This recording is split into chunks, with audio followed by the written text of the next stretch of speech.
नमस्कार दोस्तों, आज हम निर्वाचन प्रणाली को समझेंगे। पहले हम देख लेते हैं हम समझेंगे क्या क्या।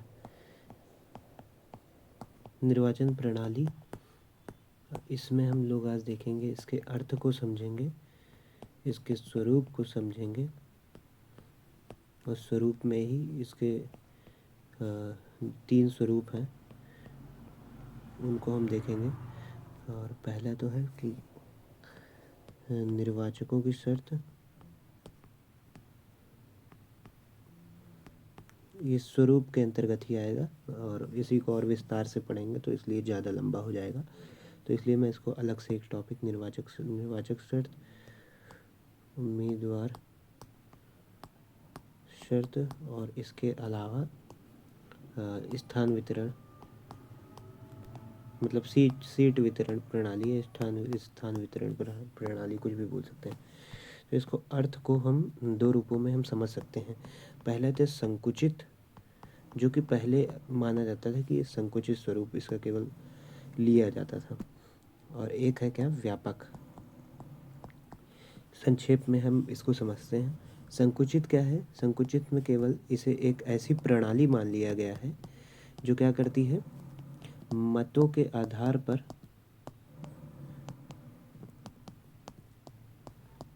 स्थान या सीट वितरण, और दूसरी तरफ व्यापक में जब इसका व्यापक अर्थ लेंगे तो उसमें यह चीज़ तो सम्मिलित ही है, ये जो चीज़ है ये सम्मिलित ही है। और इसके अलावा 2 बातें और आ जाती हैं कि निर्वाचक होने के लिए क्या चाहिए होगा, इसका निश्चायक है। कौन? निर्वाचन प्रणाली। निर्वाचक निश्चायक कह सकते हैं, और उम्मीदवार निश्चायक।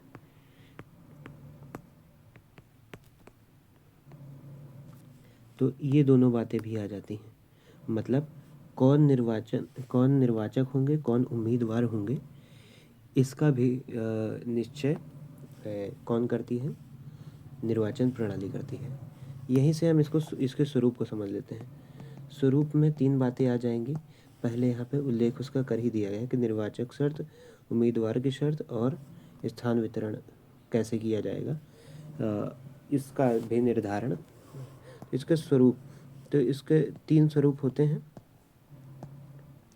पहला तो स्थान वितरण कैसे किया जाएगा, 3 रूपों में मतलब निर्वाचन प्रणाली कार्य करती है। पहला, स्थान वितरण कैसे होगा, और दूसरा निर्वाचकों के लिए क्या शर्त होगी,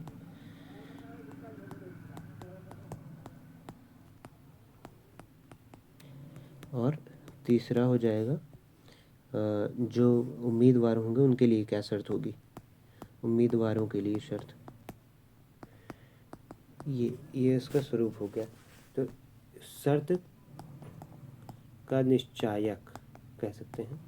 और यहाँ भी तो स्थान वितरण कैसे होगा, इसका निर्धारण करना, या स्थान मत के आधार पर सीटों का वितरण करना। और दूसरा हो जाएगा निर्वाचकों के लिए शर्त का मतलब क्या क्या शर्त होंगी, किन शर्तों के कारण उनके पास ये योग्यता आएगी कि वह निर्वाचक बन सकेंगे। और तीसरी बात यह आ जाएगी कि किन शर्तों के आधार पर उम्मीदवार के पास, किसी व्यक्ति के पास ये योग्यता आएगी कि वह उम्मीदवार बन सके। ये हो गया इसके स्वरूप की बात। तो हम सबसे पहले बात करेंगे इसकी, फिर बात करेंगे इसकी, फिर बात करेंगे इसकी। तो मतलब दूसरे वाले की पहले बात करेंगे, फिर तीसरे वाले की, फिर पहले वाले की। तो निर्वाचक शर्त देख लेते हैं, निर्वाचकों की शर्त क्या क्या है। निर्वाचक शर्त, तो सबसे पहली निर्वाचक शर्त हम यही कह सकते हैं कि जो निर्वाचक होंगे उनके जो कह सकते हैं कि मतलब उनका जो स्वरूप होगा, जो मताधिकार होंगे, मताधिकार तो जो निर्वाचक होंगे उनके मताधिकार मिलेंगे उनको। अब वो मताधिकार किनको मिलेंगे, स्वरूप किसका? मताधिकार का। मताधिकार किसे किसे मिलेगा मताधिकार? तो इसके लिए दो तर्क रखे जाते हैं, एक सीमित मताधिकार और एक सार्वजनिक। नाम ही से समझ में आ रहा है कि सार्वजनिक है तो यह सबके लिए बात करता है, और सीमित है तो यह केवल कुछ ही विशेष वर्गों के लिए मताधिकार की बात करता है। अगर हम वेस्टर्न पॉलिटिकल थॉट में बात करें तो जे.एस. मिल जो थे वे इसके समर्थक थे, क्योंकि उनका मानना था कि जो पिछड़े वर्ग के लोग हैं और जो अनपढ़ हैं या पढ़े लिखे नहीं हैं, उनको यह अधिकार नहीं है कि वह मत दे सकें, क्योंकि उनके पास उतनी शिक्षा नहीं है, तो वो एक गलत व्यक्ति को शासन में बैठा सकते हैं। यह जे.एस. मिल की विचारधारा थी। और जे.एस. मिल ने रिप्रेजेंटेटिव डेमोक्रेसी में बहुत ही बड़ा कार्य किया है, बहुत ही अच्छे मतलब विचार अपने प्रस्तुत किए हैं। तो ये इतनी बातें हो गई। और सार्वजनिक में जैसा कि समझ में आ रहा है, जो भारत में है सभी के लिए मत का अधिकार है, और कुछ लोगों के लिए नहीं है, वो एडल्ट फ्रेंचाइज वयस्क मताधिकार, सार्वभौमिक वयस्क मताधिकार की बात आ जाती है वहाँ पे। तो वह सार्वजनिकता से नहीं है, वह सीमित नहीं है, वह सीमितता के अंतर्गत नहीं आएगा, वह भी सार्वजनिकता के अंतर्गत ही आएगा, लेकिन वह एक योग्यता हो गई ना। जब योग्यता की बात आ जाती है तो वहाँ कोई क्षेत्र सीमित नहीं, सार्वजनिक ही रहता है, लेकिन उस क्षेत्र में घुसने के लिए हमें कुछ ना कुछ तो योग्यता चाहिए ही होगी। अब हम कहते हैं कि अगर सीमित तब होगा जब हम कहेंगे कि केवल मुस्लिमों के लिए ही मत देने का अधिकार हिंदुओं को नहीं है, तो इस स्थिति में सीमित कहलाएगा। ठीक, अब आ जाते हैं दूसरे इसके पॉइंट में कि योग्यता की जो शर्तें होंगी वह क्या क्या होंगी। योग्यता की शर्तें हो सकती हैं, कई सारी हो सकती हैं। पहला तो हो गया वयस्कता, जैसा अडल्ट फ्रेंचाइज के 18+ या 21+ रहेंगे तभी मत देने का अधिकार होगा, ये हो गया वयस्कता। दूसरा हो गया नागरिकता, देश का नागरिक है तभी मत देने का अधिकार होगा। तीसरा हो गया निवास, 6 महीना या 1 साल से देश में रह रहा होगा तभी मत देने का अधिकार होगा। चौथा हो गया अपराध, मतलब किस प्रकार का, अगर कोई बहुत ही मतलब क्या कहते हैं तुच्छ अपराध किसी व्यक्ति ने किया है तो वह व्यक्ति क्या होगा, मत देने का अधिकारी नहीं होगा, तो ऐसे स्थिति में उसे मताधिकार से वंचित किया जाएगा। तो अपराध की स्थिति में रहने वाले किसी भी व्यक्ति को मत देने का अधिकार नहीं है। और इसके अलावा हम देख सकते हैं कुछ व्यवहारिक शर्तें भी होती हैं। ये सब तो व्यवहारिक ये भी हैं, ऐसा नहीं है। और तो इसको हम लोग खुद से, यह तो मतलब शर्तें हैं ही, व्यवहारिक शर्तें अभी कैसी होंगी वो समझ में आ ही जाएगा, खुद ही समझ में आएगा, वो इतनी व्यवहारिक है। तो व्यवहारिक शर्तों में क्या क्या आ जाएंगी। पहला हो जाएगा पंजीकरण, और दूसरा हो जाएगा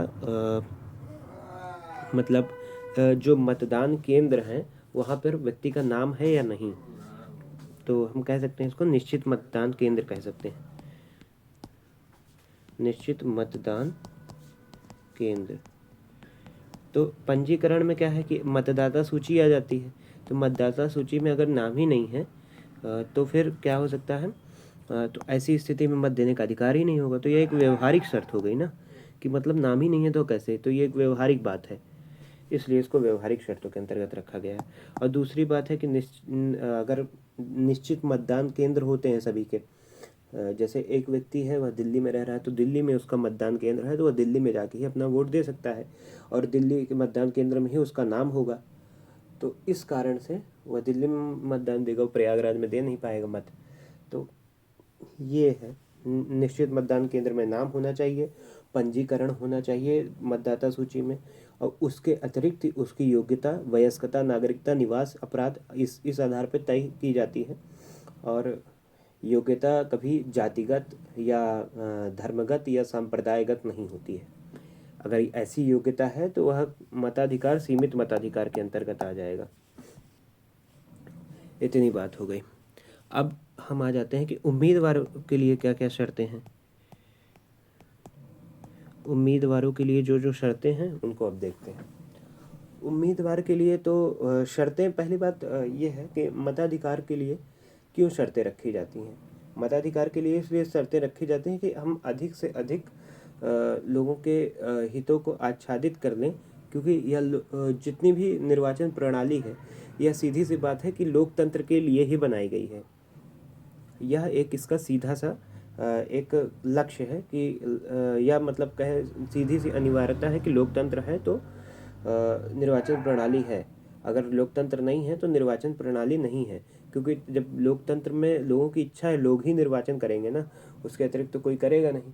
और यहाँ एक गणतंत्र भी है, तो मतलब सबसे शीर्ष नेता भी निर्वाचित होता है, चाहे वो राष्ट्रपति हो, मतलब राष्ट्रपति ही है शीर्ष नेता, और कौन है देश का प्रथम नागरिक। तो अब हम यहाँ पे हम दूसरी बात हम देखते हैं कि निर्वाचकों के लिए हमारा मेन, अभी हम बात क्या कर रहे थे कि उद्देश्य क्या है निर्वाचकों के लिए शर्त रखने का। निर्वाचकों के लिए शर्त रखने का मुख्य उद्देश्य सिर्फ इतना है कि अच्छी से अच्छी सरकार हम ले आएँ। कोई बच्चा अगर मत देगा तो वह निश्चित रूप से उसको कुछ पता ही नहीं होगा उसके बारे में, तो किसको मत दे देगा। इसलिए वयस्कता का अधिकांश जगह पे ये मिलता है। और नागरिकता का क्यों योग्यता में रखा गया है? नागरिकता को इसलिए रखा गया, सीधी सी बात है, अगर कोई पाकिस्तानी होगा वह भारत में आके मत दे देगा, अगर वह तो नागरिक है नहीं तो मत देगा, तो सीधी सी बात है कुछ मतलब कुछ विघटनकारी कार्य ही करेगा। ये हो गया नागरिकता वाला पॉइंट। और निवास के लिए तो मतलब यहाँ का निवासी है या नहीं है, तो ये सब निश्चय करने के लिए हो गया। और अपराधी को कौन ही मत देने का अधिकार देने की सोचेगा? जिसको फांसी की सजा हुई है वो तो देश को बर्बाद करने में ही, देश के बर्बाद करने के ही सोचेगा। मतलब कुछ संभावना, अधिकांश संभावना तो यही है कि यही करेगा। तो सीधी सी बात है, किसी ऐसे वैसे कि कोई किसी भी दल का उद्देश्य देश को बर्बाद करना नहीं होता, लेकिन फिर भी अगर किसी की गौड़ इच्छा हुई और वो मतलब ऐसा कुछ है जो उसकी नीति, कह नहीं सकते ऐसा कुछ, लेकिन हो गया, हो तो सकती है किसी की भी। तो हम देख लेते हैं, ये बात हो गई कि निर्वाचकों के लिए शर्त क्यों रखी गई, उसका उद्देश्य क्या था। अब उम्मीदवारों के लिए क्या क्यों शर्त रखी जाएंगी, इसका उद्देश्य क्या होगा? तो इसका उद्देश्य सीधा सा है कि निर्वाचकों के पास जो संसाधन हैं वो समान हो और अवसर उनके पास समान हो कि वो चुनाव लड़ सकें। तो संसाधन और अवसर की समानता को सुनिश्चित करने के लिए ही उम्मीदवारों और यूँ कहें राजनीतिक पार्टियों पर क्या किया जाता है, शर्त रखी जाती हैं कि ये शर्त तुम पालन करो तभी तुम चुनाव लड़ने के योग्य हो। तो अब हम इसमें देख लेते हैं। तो पहला तो हो गया, इसमें नकारात्मक शर्तें हैं। नकारात्मक शर्तें मतलब कुछ गलत शर्तें नहीं हैं, ये ऐसी शर्तें हैं जो निषेध करती हैं, निषेधात्मक कह सकते हैं एक प्रकार से, या सुरक्षात्मक कह सकते हैं। तो इसमें गुप्त मतदान वाली व्यवस्था आ जाती है, इसमें गुप्त मतदान में आ जाएगा ये, और निष्पक्ष चुनाव ये भी आ जाता है इसमें। तो गुप्त मतदान की जब हम बात करते हैं तो गुप्त मतदान में समझ में ही आ रहा है कि अगर मतदाता पर जो दबाव है वह ना बने, इसलिए गुप्त मतदान की व्यवस्था रखना एक उचित कार्य है। मतलब यह उसमें नहीं पता चल पाता कि मतदाता किसको मत दिया है अपना, तो इसलिए यह सही रहता है। और अगर यह पता चलने लगा तो युद्ध हो जाएगा। और निष्पक्ष चुनाव जो है उसकी बात हम कर लेते हैं। तो निष्पक्ष चुनाव सीधी सी बात है, निष्पक्ष चुनाव नहीं है यहाँ पे, निष्पक्ष चुनाव संगठन या निष्पक्ष चुनाव संस्था, मतलब ऐसी संस्था कोई हो जो यह निर्धारित करे कि चुनाव क्या होगा, निष्पक्ष होगा। तो ऐसी संस्था जो होगी वो क्या क्या होगी, उसका होना अनिवार्य है। यह एक नकारात्मक शर्त है या सुरक्षात्मक शर्त है। नकारात्मक ना ही प्रयोग करें तो ज़्यादा सही है, निषेधात्मक या सुरक्षात्मक शब्द का प्रयोग करें तो वह ज़्यादा सही रहेगा। तो इसके स्थान पर कुछ और प्रयोग कर सकते हैं, निषेधात्मक या सुरक्षात्मक। तो ये बात हो गई यहाँ पर कि ये दोनों शर्तें रखी जाएंगी उम्मीदवार पर, या ये कहे कि ये मत प्रक्रिया पर ये दोनों शर्तें रखी जा रही हैं, लेकिन रखी इसीलिए जा रही हैं क्योंकि उम्मीदवार कुछ ऐसा कुछ गलत कार्य ना करें, कुछ अपने अपने उसमें दबाव न डालें, किसी मताधिकारी पर दबाव न डालें, ये सब बातें हैं। सकारात्मक शर्तें में क्या आ जाएगा,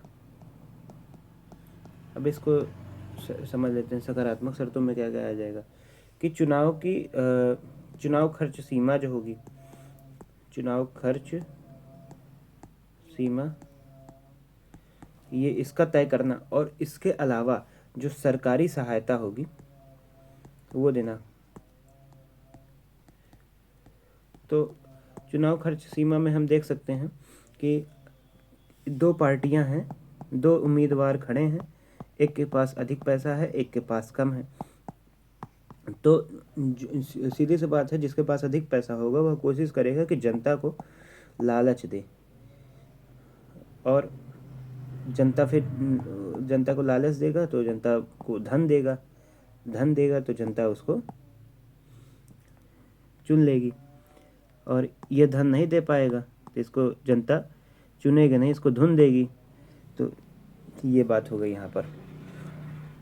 तो इसलिए चुनाव खर्च सीमा मतलब एक चुनाव में कितना खर्च करना है, चुनाव के प्रचार में कितना खर्च करना है, इसके लिए एक सीमा, एक कानूनी सीमा तय कर देती है सरकार। तो यह हो गई चुनाव खर्च सीमा। यह एक सकारात्मक शर्त है जो किसी भी उम्मीदवार या पार्टी पर रखी जाती है। दूसरी बात हो गई सरकारी सहायता, और सरकारी सहायता में हम देख सकते हैं कि सरकारी सहायता का क्या क्या क्या क्या मतलब हो सकता है कि अगर जैसे ये हो गए, ये धनी कम थे, अगर चुनाव खर्च सीमा भी रख दी तो वह इतनी है कि कोई सभी उम्मीदवार उस सीमा को टच करने की कोशिश करेंगे, यह स्वाभाविक है। लेकिन जिसके पास उतना धन नहीं होगा वो कैसे उस सीमा को टच करने की कोशिश करेगा। तो उसके लिए सरकारी सहायता, या यूँ कहें कि अगर ऐसा कुछ निश्चय कर दिया जाए कि कोई भी अपने धन का प्रयोग नहीं करेगा, सरकार उसको पैसा देगी, एक निश्चित अमाउंट देगी अपने कोष से, और वहाँ पे निर्धारित किया जाएगा कि मतलब किसी व्यक्ति को कितना मिलेगा, और मतलब सभी को समान धन दे देगी और उतने में ही सभी को प्रचार करना रहेगा। ये बात हो गई यहाँ पे। और दूसरी, इसके बाद फिर अब हम आ जाते हैं, दोनों बातें हो गई। पहले बात तो हो गई निर्वाचक शर्त के रूप में, उम्मीदवार के शर्त के रूप में। तो हम लास्ट में हम ये पढ़ने के सोचे थे, स्थान वितरण कैसे होगा। तो स्थान वितरण के लिए हम देखेंगे, पहले लिख लेते हैं इसको थोड़ा सा।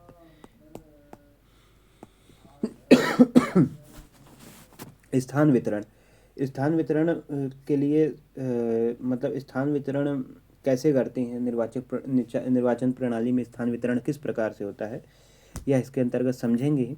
और इसके अंतर्गत 3 पहलू आ जाते हैं, जिसमें से पहला हो गया आपका कि आकार क्या होगा, किसका, निर्वाचन क्षेत्र का आकार क्या होगा और कैसे उसको सुनिश्चित किया जाएगा।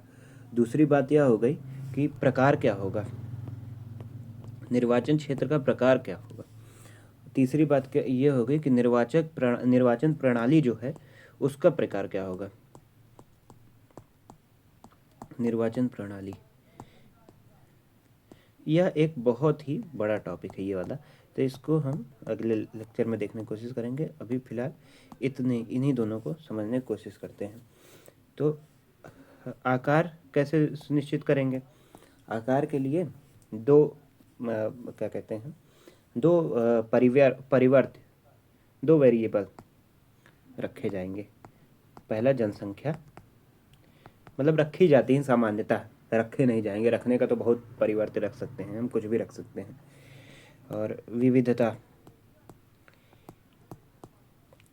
ये दोनों हो गए जनसंख्या के आकार को, और एक और क्षेत्रफल भी हम रख सकते हैं और 50 चीज़ें रख सकते हैं, लेकिन मुख्यतः यही देखा जाता है कि जनसंख्या और विविधता के आधार पर निर्वाचन क्षेत्र का आकार निश्चित किया जाता है। तो और सीट निर्धारण भी इस प्रकार से हम कह सकते हैं, सीट निर्धारण भी इसी प्रक्रिया पर निर्भर होगी, इसी आकार पर ही निर्भर रहेगा, निर्वाचन क्षेत्र के आकार पर ही सीट निर्धारण करेंगे। इतनी बात हो गई। जनसंख्या पर कैसे? जनसंख्या के आधार पर कुछ टुकड़ों में, जैसे एक ये है, एक बहुत ही बड़ा स्थान है और उसको कुछ टुकड़ों में ऐसे डिवाइड कर देंगे और हर एक जगह की जनसंख्या समान कर देंगे। उसमें क्षेत्रफल का नहीं ध्यान दिया जाएगा, बस जनसंख्या की एक कह सकते हैं एक ब्लॉक बना दिया जाएगा। एक ब्लॉक में इतनी इतनी जनसंख्या है और सभी जनसंख्या बराबर है, इसलिए एक निर्वाचन क्षेत्र डिसाइड कर दिया गया। विविधता के आधार पर कैसे कह सकते हैं?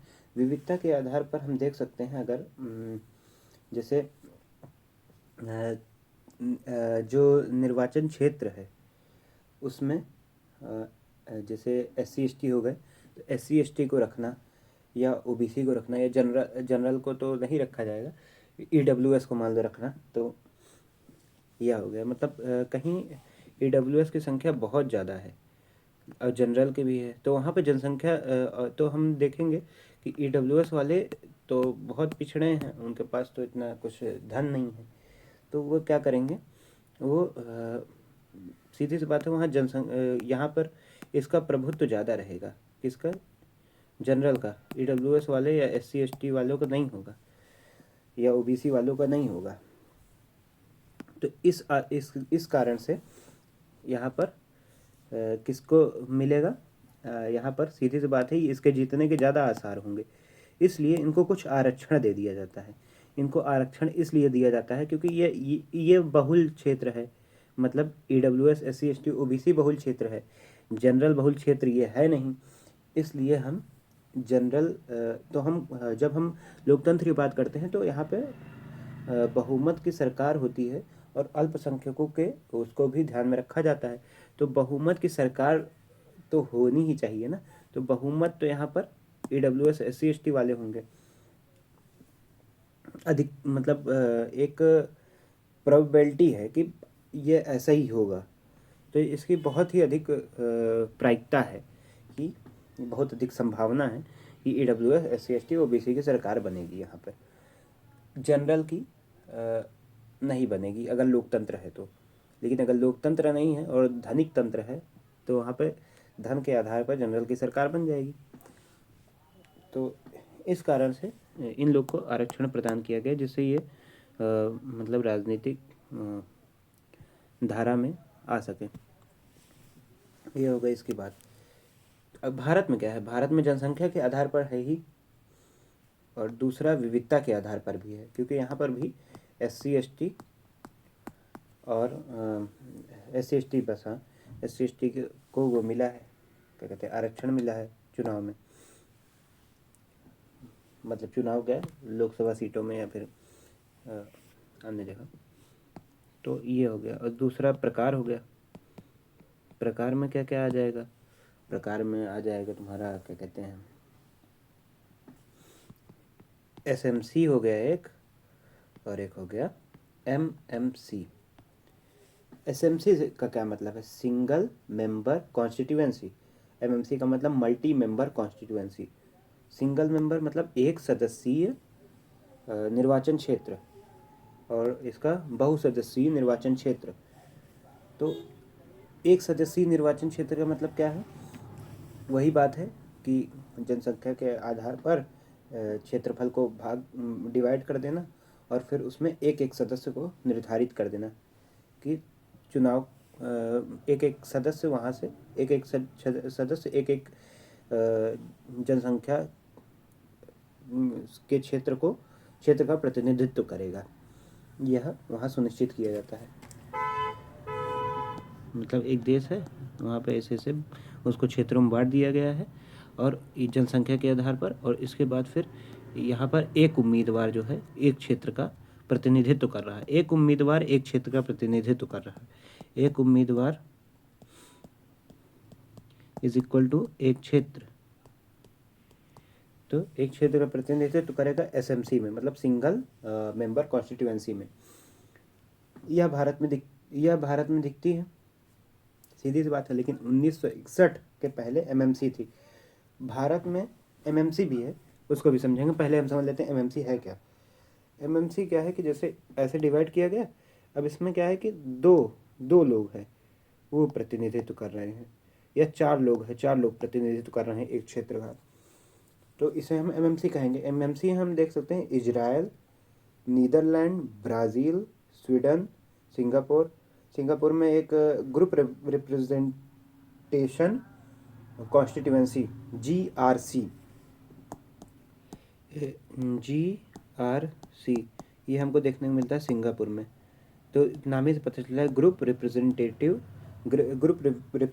रिप्रेजेंटेशन कॉन्स्टिट्यूएंसी, मतलब समूह प्रतिनिधित्व निर्वाचन क्षेत्र। ये यहाँ पे व्यवस्था देखने को मिलती है सिंगापुर में। और भारत में भी एमएमसी थी 1961 के पहले, भारत में अभी भी एमएमसी है। तो आज का यही है, लास्ट में यही छोड़ जाता हूँ प्रश्न, और इस प्रश्न का उत्तर अगले वीडियो में देने का मतलब दूंगा ही, प्रयास क्या करूँगा देने का। तो उसमें है आज का प्रश्न ये है कि क्या भारत में अभी एमएमसी है?